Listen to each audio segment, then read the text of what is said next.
1.1 4 number প্ৰশ্নটো কৰিম তো 4 নম্বৰ প্ৰশ্নটোত কি দিয়া আছে ইউক্লিডৰ বিভাজন প্ৰমেয়িকা ব্যৱহাৰ কৰি দেখুৱা যে যিকোনো যোগাত্মক অখণ্ড সংখ্যাৰ বৰ্গ হয় 3m নাইবা 3m +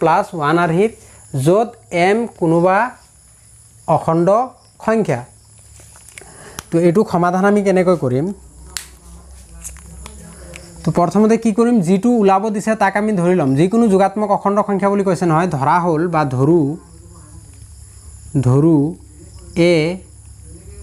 এটা যোগাত্মক অখণ্ড সংখ্যা আৰু বিৰ মানটো কি ধৰিবা কাৰণ আমাৰ সূত্ৰটো কোনটো ব্যৱহাৰ হ'ব বিৰ মান কিয় লাগিব সূত্ৰটো কোনটো ব্যৱহাৰ হ'ব a = bq + r ব্যৱহাৰ হ'ব কাৰণ এইটো ইউক্লিডৰ বিভাজন প্ৰমেয়িকা তো ইউক্লিডৰ বিভাজন প্ৰমেয়িকা বুলি কৈছে আৰু লগতে r মানটো লাগিব কাৰণ অখণ্ড সংখ্যা বুলি কৈছে তো বিৰ মানটো কি হ'ব সোৱা ইয়াত m আছে m টো অখণ্ড সংখ্যা ইয়াত q টো অখণ্ড সংখ্যা ইয়াত q অখণ্ড সংখ্যা আছে ইয়াত m অখণ্ড সংখ্যা আছে তো m ৰ লগত যেটো মান আছে ইয়াত কি কৰিব লাগিব তাক b বুলি ধৰিব লাগিব সেই কাৰণে m ৰ লগত কি আছে 3 আছে তো 3 টোক আমি কি বুলি ধৰিলো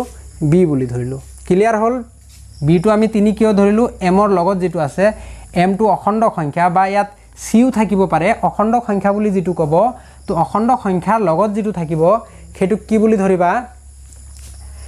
b বুলি ধৰিবা ক্লিয়াৰ হল তো তাৰ পিছত এতেকে ইউক্লিডৰ বিভাজন প্ৰমেয়িকাটো লিখিম এতিয়া কি আছিল a = bq + r যেতিয়া অখণ্ড সংখ্যা থাকে তেতিয়া r ৰ মানটো লিখিব লাগে মই এটো 1 নম্বৰ ভিডিওত কৈ দিছো তো r ৰ মানটো কি হয় b তকে সদায় কি হ'ব সৰু হ'ব b তকে সদায় কি হ'ব সৰু হ'ব আৰু 0 তকে সদায় কি হ'ব ডাঙৰ আৰু সমান হ'ব এটো ইউক্লিডৰ বিভাজন প্ৰমেয়িকা তো এতিয়া আমি কি কৰিম বিৰ ঠাইত বিৰ মান পাতি দিম বিৰ মান কিমান 3q 3 ইয়াত q আছে q প্লাস ইফালে r তো ইফালে যদি বিৰ মান পাতি দিও বিৰ মান কিমান 3 তো বিৰ মান 3 পাতি দিলে তো ইয়াত অকল একো কৰা নাই বিৰ মান পাতি দিছো ইয়াক 1 নম্বৰ ইকুৱেশ্যন দিলো এতিয়া যদি আমি ইয়াত r ৰ মান লিখো কি পাম সোৱা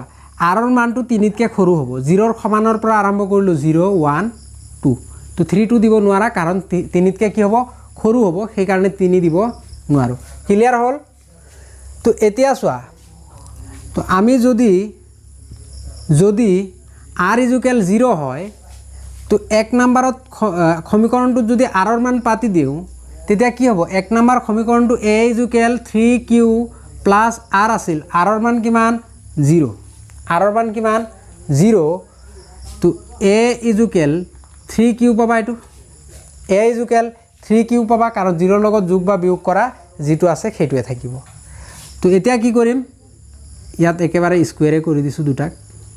কাৰণ বৰ্গ কৰা বুলি কৈছে নহয় বৰ্গ কৰাৰ পিছত বৰ্গ কৰি তো বৰ্গ কৰিলো কাৰণ ইয়াত কি কৈছে যে অখণ্ড সংখ্যাৰ বৰ্গ অখণ্ড সংখ্যাটো a আছিল 1 বৰ্গ কৰা ইফালে বৰ্গ কৰিলে ইফালেও কি কৰিব লাগিব বৰ্গ কৰিব লাগিব এতিয়া যদি বৰ্গ কৰো কি পাম a² ইফালে কি পালো 3 3 গুণ কিমান 3 ক বৰ্গ কৰিলে কিমান হ'ব 9 হ'ব আৰু ইফালে q² তো 9q² তো 9q² কিন্তু আমাক দেখুৱাব লাগিব কোনটো ইয়াত চোৱা 3m আৰু 3m + 1 আৰ যিকোনো এটো দুটাৰ ভিতৰত এটা দেখুৱাব লাগিব তো ইয়াৰ পৰা 3 টো বাহিৰত লৈ আহিব লাগিব তো 3 টো যদি বাহিৰত লৈ আহো 3 কমন লোৱা বা বাহিৰত লৈ অহা এতিয়া চোৱা 3 ৰে 9 কেইবাৰ যাব 3 বাৰ তো ইয়াত কি থাকিল q²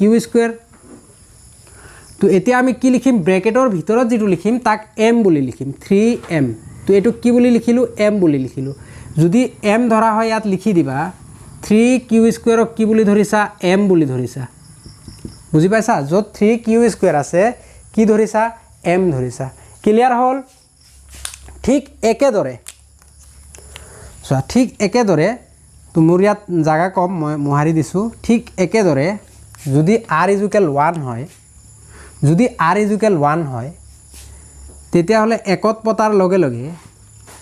1 নম্বৰ সমীকৰণটো a = 3q প্লাছ আৰ আছিল আৰৰ মান কিমান 1 তো এতিয়া কি কৰিম দুয়োফালে বৰ্গ কৰিম তো বৰ্গ কৰোতে চোৱা ইয়াত দুটা যেতিয়া মান থাকিব আৰু ব্ৰেকেট দিয়া থাকিব তেতিয়া a + b নহলে a - b হ'ব ইয়াত প্লাস আছে সেই কাৰণে এটো a এটো b বুলি ধৰিলে ইয়াত প্লাস আছে ব্ৰেকেট দিলে কি হ'ব ইয়াত a + b হোল স্কয়াৰ হ'ব তো a + b হোল স্কয়াৰ সূত্ৰটো আমি কি জানো a + b হোল স্কয়াৰ সূত্ৰটো কি জানো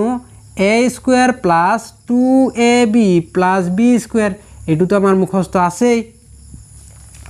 তো a + b হোল স্কয়াৰ কি a স্কয়াৰ প্ৰথমটো কি স্কয়াৰ কৰা তাৰ পিছত 2 ৰ লগত এই দুটা পূৰণ কৰা আৰু 2 পূৰণ কৰা তাৰ পিছত লাষ্টৰটোক স্কয়াৰ কৰা বা এটো এনেকুৱাকেও লিখিব পৰা a square + b square + 2ab এই দুটা পূৰণ কৰা আৰু 2 পূৰণ কৰা মনত ৰখা একেবাৰে সহজ চোৱা এটুক এবাৰ স্কয়াৰ কৰা এটুক এবাৰ স্কয়াৰ কৰা ঠিক আছে তাৰ পিছত এই দুইটোৰ লগত a আৰু b পূৰণ কৰা এটুক স্কয়াৰ এটুক স্কয়াৰ তাৰ পিছত এটু আৰু এটু পূৰণ কৰা লগত 2 পূৰণ কৰা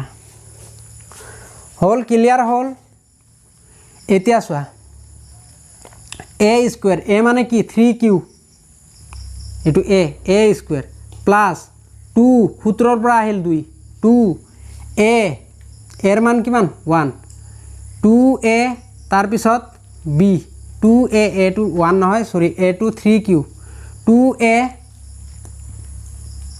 b 2a b এটু a এটু সূত্ৰৰ 2 তা 2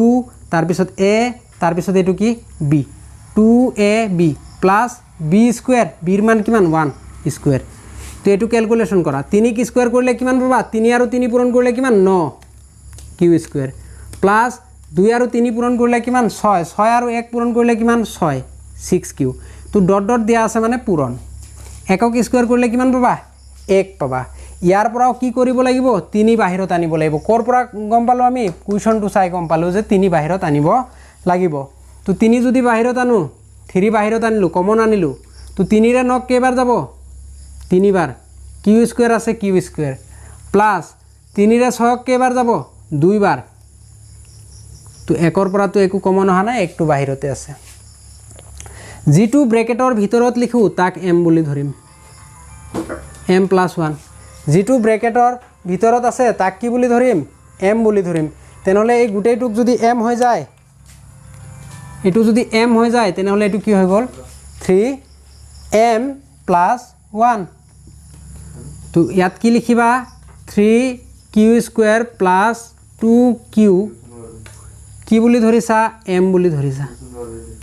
এতেকে 3q স্কয়াৰ + 2q = m ইয়াক এই গুটেইটো কি বুলি ধৰিছো m বুলি ধৰিছো ক্লিয়াৰ হল এটো তো ইয়াত লিখিবা বৰ্গ কৰিছা নহয় বৰ্গ কৰি লিখিবা বৰ্গ কৰি বা দুয়োফালে বৰ্গ কৰি লিখিব পৰা ক্লিয়াৰ হল এটো ঠিক একেদৰে r = 2 যদি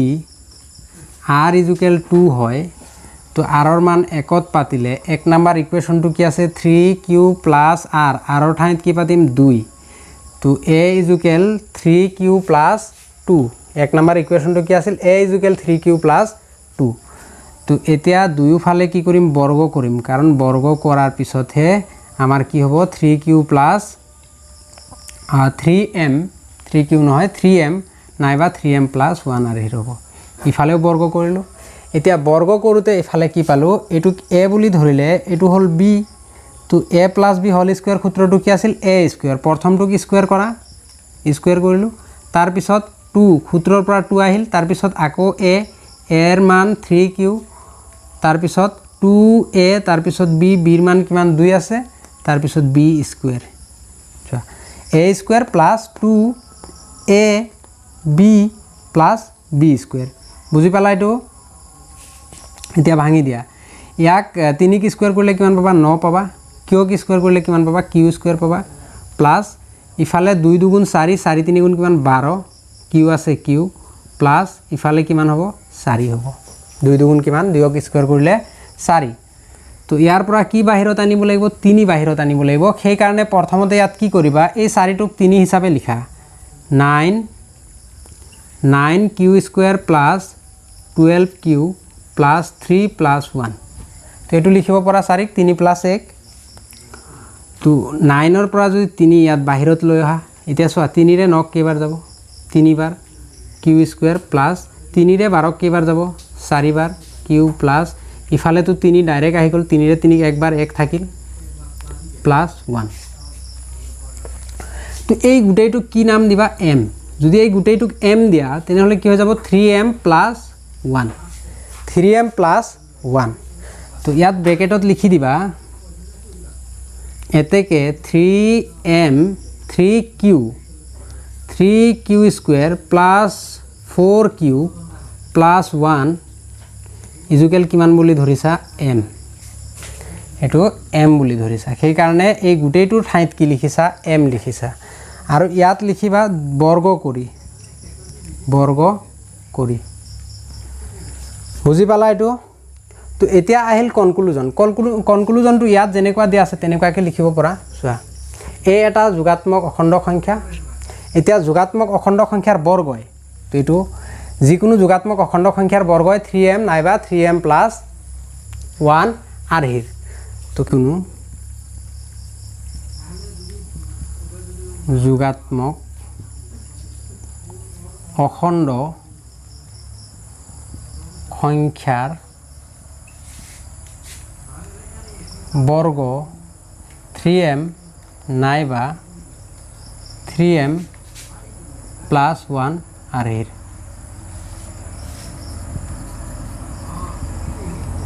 বুজি পাইছা কোৱেশ্চনটো তো ইমানখিনি আছিল